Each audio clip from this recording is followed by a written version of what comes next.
We are now 4 days removed from Election Day, and there's a whole lot to unpack, and there are races still to call. Late last night, NBC News projected that Democratic Senator Jackie Rosen will hold on to her Nevada Senate seat. NBC News has yet to call Senate races in Pennsylvania and in Arizona, but we know Republicans will control that chamber. Look at the map. Okay, the math is mathing. As for the House of Representatives, there are 19 races that remain uncalled.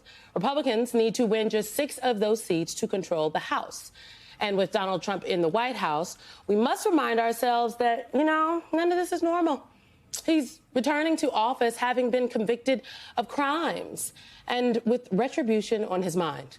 Vice President Harris and Governor Tim Walz had this message for the road ahead. Look, we know what's coming down the pike. We know it because they told us. And we're going to have to be ready to defend the progress that we've made here in Minnesota.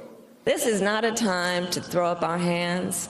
This is a time to roll up our sleeves. This is a time to organize, to mobilize, and to stay engaged for the sake of freedom and justice.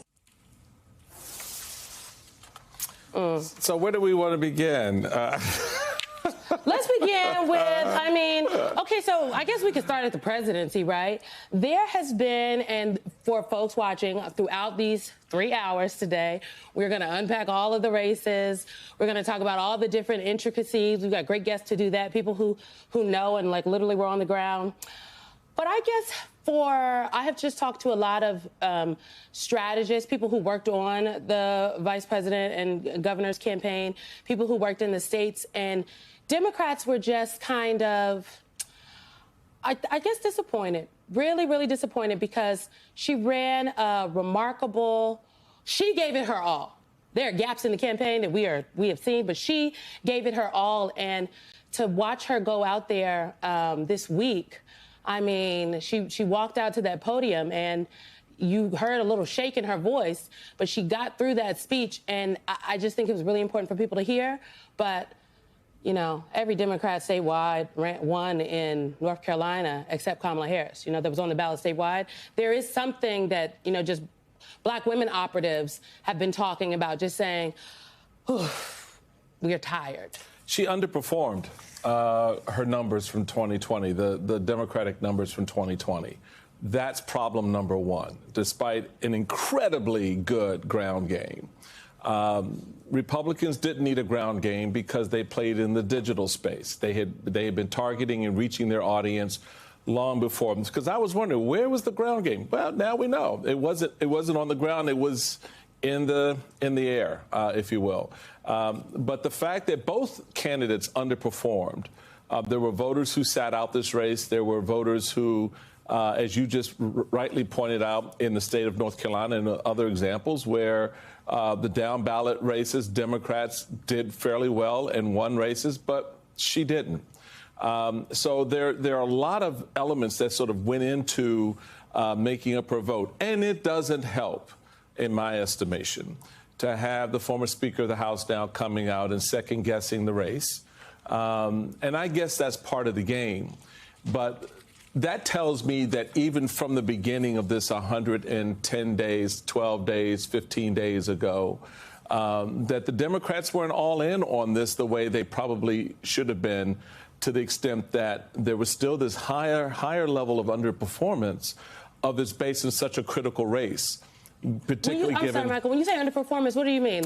The numbers. The turnout, but that's not underperformance. That means people stayed home. Well, that's underperforming. In my world, that's underperforming. I'm sorry, if you don't turn out your vote, that's underperformance. So you can, I don't know how else you cut that. At the end of the day, you got to meet your target. If I have 100 people show out in year one and 70 people show out in year two, then I've underperformed in turning out my vote, particularly in a race where the other side is all in. And look, I'm not saying that's a critical factor. I'm saying it's one of many factors that layered one on top of the other that made this race, in hindsight, a little bit more difficult for the vice president.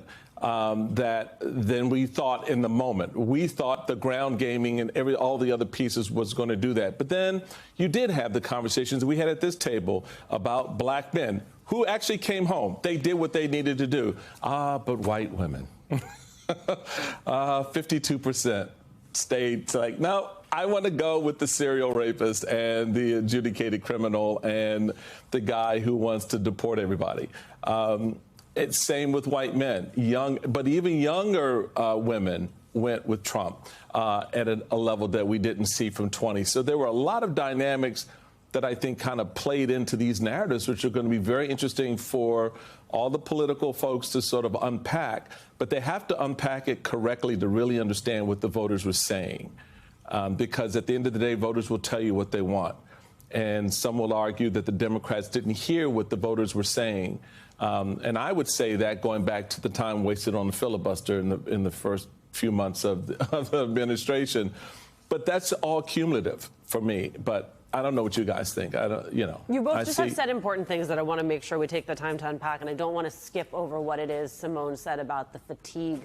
You referenced it as black women operatives, Simone. I think it's black women more generally in this country who are feeling the fatigue that you referenced. I think black, and I would also say black people writ large. Black people writ large. I mean, as both of you well know, I think among the many factors that were undergirding this was a global phenomenon of anti-incumbency that we saw play out in the UK, we saw play out in France, we saw play out in India. But Simone, I think you were pointing to something that is more uniquely American, and I want to make sure that we give it time to talk about it. Well, Alicia, to this point about the UK and whatnot, you know, one of the criticisms that people had of President Biden is that he talked too much about defending his record and not enough about, one, the future, and then two, kind of addressing all of the, one could argue, unfinished work, right? Like, he talks about America had the best GDP recovery of any G7 country, right? The best economic recovery. And all of that is true. If you go outside of the United States and you talk to our friends in Europe, they would love to have America's economy. None of them had what the United States have. None of them have tackled inflation the way that we did, led by President Biden and Vice President Harris. And so this overlaying of like, oh, well, this is just a phenomenon of pandemic fatigue and whatnot, that does actually not apply to the United States, because if you ask any other global leader, any other person in another country, they would say they would wish to be in the United States position. So this is actually not that. And I believe that, yes, there was misogyny. Yes, there was racism, right? Like, how in Wisconsin does Tammy Baldwin hold on and Vice President Harris doesn't? How in Michigan does Alyssa Slotkin win and Vice President Harris doesn't? Like, there's just some things that we have to, talk about. But also, many things can be true at the same time, as Michael pointed to. Their turnout was not the same for Democrats. Right. And so when you have a campaign that raises $1 billion, and now we are learning that they're in debt. The vice president's campaign is $20 million in debt, right? And it's my understanding from talking to people that they were in debt as of October. There's something to be said there. Like, how do these consultants and the strategists and the senior advisors and the media buying folks make out with all of this cash? The vice president is out there literally breaking her back, going out there to get everyone's votes, and then raising all this money, and then it's poof, we in debt. It just don't make no sense, right? And so one could argue that instead of spending most of the money on ads, which in the last finance report, that's what we have, that's the biggest line item, the paid media budget. And the paid media budget and the events, okay?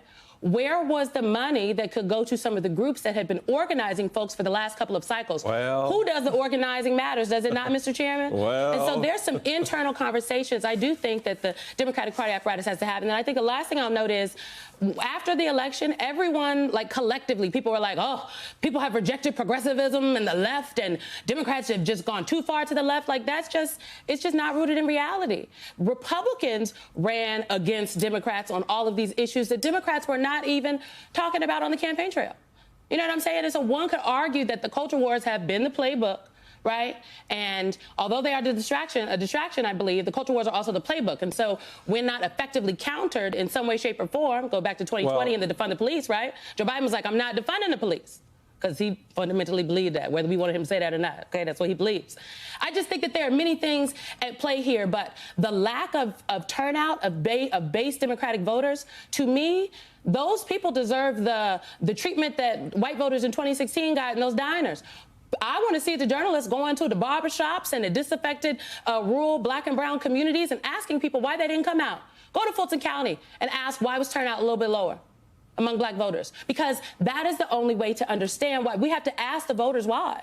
This is not a lurch to the we got to win white men. Democrats ain't never won a majority of white men, white voters writ large, not since 1964. What is going on? You still have to address your problem with white women, which they in 3 cycles now have undercut the efforts of the National Party and the candidate at the top of the ticket. There are also the aspects of, just basic, gameplay. Your messaging and to your point, Simone, not addressing in a counter move the negative response, the negative storylines. So you have a transgendered ad, $30 million buy, that ran during NFL games, that ran during sports events, and there was not one countermeasure to that ad for a very, very dangerous period of time, meaning you allowed that ad to resonate and sink in with the voters. To your point, even though no one was talking about that on the campaign, Republicans were directly with voters. And that's a strategy that I think Democrats are going to have to look at going forward as they sort of do this internal rework and soul searching about how they level up against an asymmetrical party. I think finally now folks know that Republicans follow the lead of their asymmetrical principle in Donald Trump and run these kind of campaigns that are everywhere all at once. And if you don't know how to play that level, you're going to find yourself, for example, with those types of ads playing over in this market while you're looking at something over in that other market that will come back to bite you later on. And I think this, there are a lot of other things, aspects we're going to get into in this conversation over the next couple hours about this campaign. But you begin to see some of those elements sort of taking shape in the last few days of this campaign, where the ad money was going in one direction, ad buys were going in another. So literally highway robbery. Okay? And as all of that is taking place, you also have the policy priorities of a second Trump administration coming into focus.